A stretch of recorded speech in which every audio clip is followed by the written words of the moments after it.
hear Jason! Tomato sauce and rice noodles don't sound right. Frustrated. Kind of like The Exorcist.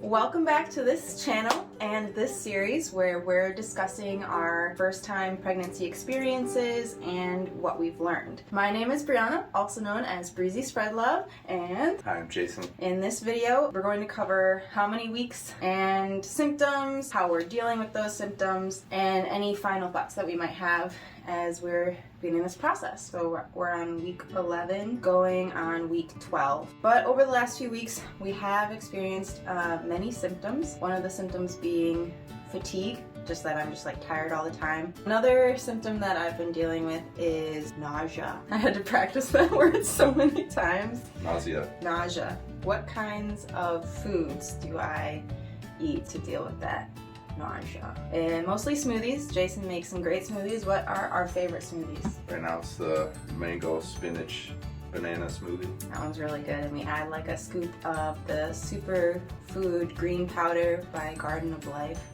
in there, which is apple flavored, and that's pretty good. Also, I've noticed that I can't have any processed carbs, like processed breads, Subway, Pizza Hut, Domino's. It makes me feel nauseous. And if I can't handle it, I do take some medicines. I eat some ginger chews or ginger tea. We also have low milligram THC gummies because we're here in Michigan, so medical marijuana is legal. So the low milligram THC gummies are really great for that nausea, but I only take them when I can't handle it or after I've thrown up at least 3 times. So just paying attention to like what I eat. And then Jason's been very helpful making sure I eat. Get it in you, get it down. Food is fuel. Grapes, raisins, rice cakes. Rice cakes. 2 nights ago I went to bed early. He came up to bed and brought me a whole big bowl of washed grapes. And then I woke up at like 3 in the morning and ate a bunch of them because I was just so hungry. Oh yeah, what's our sleep schedule like?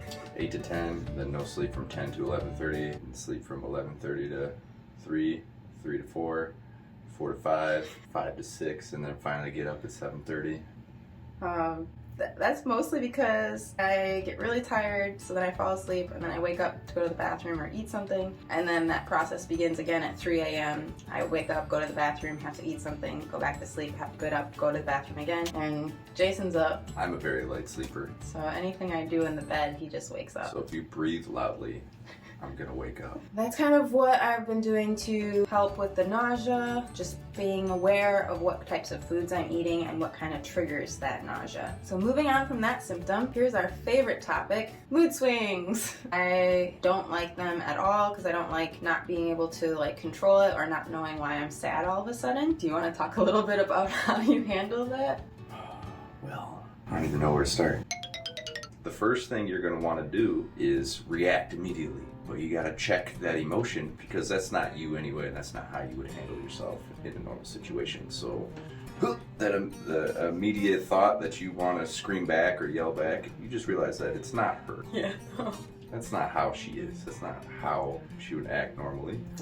That's not how I act normally either. So you just gotta let her get it out, basically. Compose yourself, think rationally, take a few deep breaths, and then engage the situation. Yeah. So like this morning, Oh God. I hear, Jason, where is my pendant that I let you wear a week ago? Yep. And I was like, I'm cooking breakfast.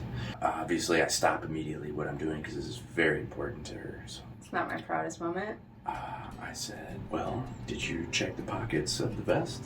I swear I did. I jostled the pockets. So now I start brainstorming, and everything I bring up is shot down immediately. Again, you don't want to react like your partner is reacting because, again, that's not her. There's just a rage of emotion, and it all just, no filter, straight out. So we start brainstorming. Then I just want to check the vest for myself. I didn't say it out loud because I know that would have been shot down also immediately. So when she was in the other room, I went and checked the pockets, and the first thing I found was the pendant. It was in the vest the whole time. So we went from anger and upsetness to, ooh, whoops. I admitted my faults. That's a big part of this whole process, is to admit when you're wrong. Again, just don't get excited. That was my mistake. I didn't actually put my hand in the pocket. I just kind of like jostled it because I figured it was heavy enough. I should be able to feel it if it was in there. Or last night we had a noodle discrepancy, eating pasta for the evening, our sixth meal of the day. I made rice noodles. Yep. And then she was very upset. Halfway through, I was like, the tomato sauce is in the cupboard. And he's like, for your rice noodles? Tomato sauce and rice noodles don't sound right. She's flailing her arms and spinning. I was on the couch. Frustrated. Kind of like The Exorcist. No. But instead of her head, it's a whole body. It's a whole body spin. Arms flailing. But she did eat the rice noodles. With hoisin sauce. Everybody was okay. Nobody died on the great noodle incident of October 2021. So whenever something like that happens, just like for the person who's pregnant, you feel these emotions come up inside you. And you know that this might be like a petty situation or something really small. So I really do try to like take a deep breath. I'm not using any insults. I'm not using any like bad words or any like negative language, but I am trying to communicate that I'm upset and disappointed, that I know it's not his fault or anything like that. And then I have to accept that situation and be okay with that. In all these situations, I usually try to at least announce like, hey, I'm not feeling good. I try to like preface it without biting his head off. And here's a hack. When your partner says, hold on, I'll go do it myself, that's not what that means. That means you need to go do it, or else I'm gonna get more hungry and more upset. Just don't let your emotions take control of you. This too shall pass. Partners, they don't mean it, they're pregnant. So don't respond with pettiness or anger.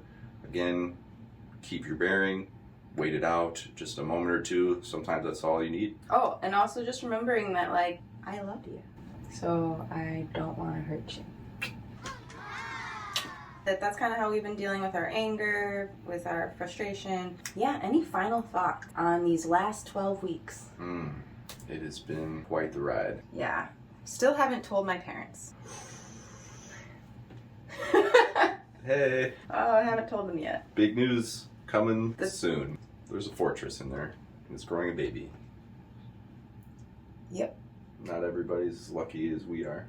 Lucky how? I would assume that a lot of pregnancies that happen this quickly might be unexpected. And if you're not in the right place mentally, physically, financially, spiritually, it could cause a lot of stress on your relationship, yourself, your partner. Luckily for us, we're a little bit older, a little bit wiser, a little bit more mentally ready for something like this. I'm 34. I'm 31. I couldn't be happier. I know, it's great. Super excited. It's a great time. We both work very hard. Hustling. Stay strong. Dangerous. We're ready for whatever you have to throw against us. Bring it. On that note, post your questions below. Comment your personal experience on dealing with the first trimester of a pregnancy. We'd like to hear from you and your stories. Thank you. Thank you very much. Alright, Happy of Humans, I look forward to seeing you in the next video. And until next time, stay healthy, stay light, and don't give up the fight.